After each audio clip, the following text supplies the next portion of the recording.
you mentioned ADU. So now this is an interesting space, right? I think the state desperately needs housing. They're just trying to do whatever they can, and they're getting beyond even overriding the cities at this point. And there's lawsuits flying abound, and it's all politics, and it's atypical, but it's almost necessary at this point, right?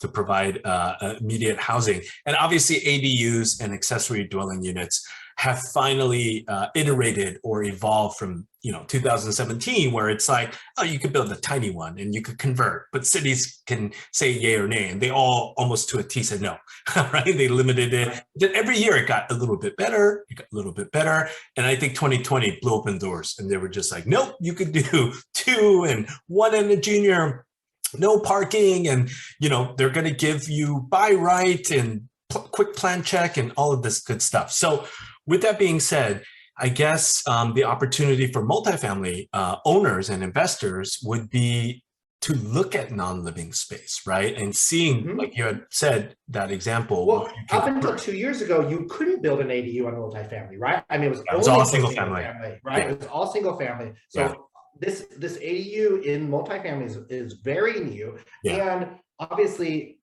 if you're already in the multifamily space, you're probably a little bit more sophisticated than just owning a single family, right? Agreed. So, Agreed. So a lot of the people who are already in that space are looking to figure out ways to add value. I work mostly with investors who want to add value to their properties or figure out ways to add value. So, like, absolutely, I closed the deal just a couple last month. Excuse me.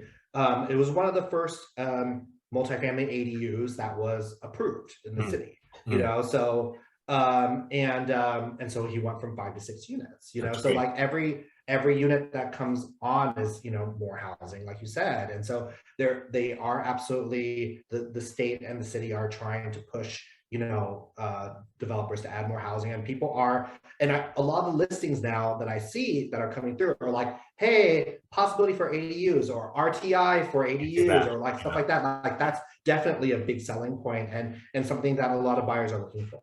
Awesome. And one thing I was going to mention is I think all of the design kind of periods and builds for multifamily, if you look back even in the early 1900s, not all multifamily are built in the 1900s, but typically during that era, the living spaces were small, but the communal spaces were large. So there's actually a lot of like storage and rec rooms and laundry rooms and stuff like that, because they were just like, oh, I just need a bed and a sofa and a small kitchen, right?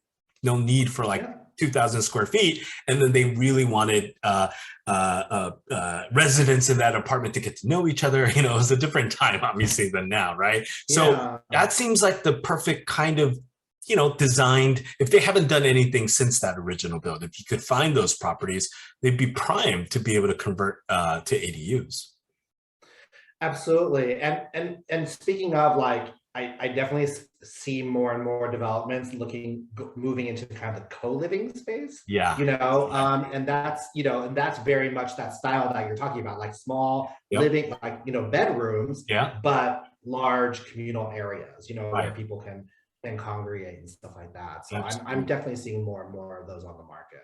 Now, so we're right now May 3rd, and the Fed has just met, and I haven't checked the news as of yet, but I already know what's coming. So we all do, right?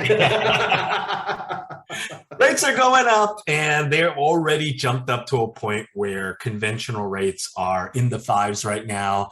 And I'm working on, even like, DSCR loans, non-QM, right? Debt service coverage ratio for investment rental properties and multifamily and stuff like that. And those are already in the 6s. So they're always going to be about 100 basis points above what the conventional rate is, right?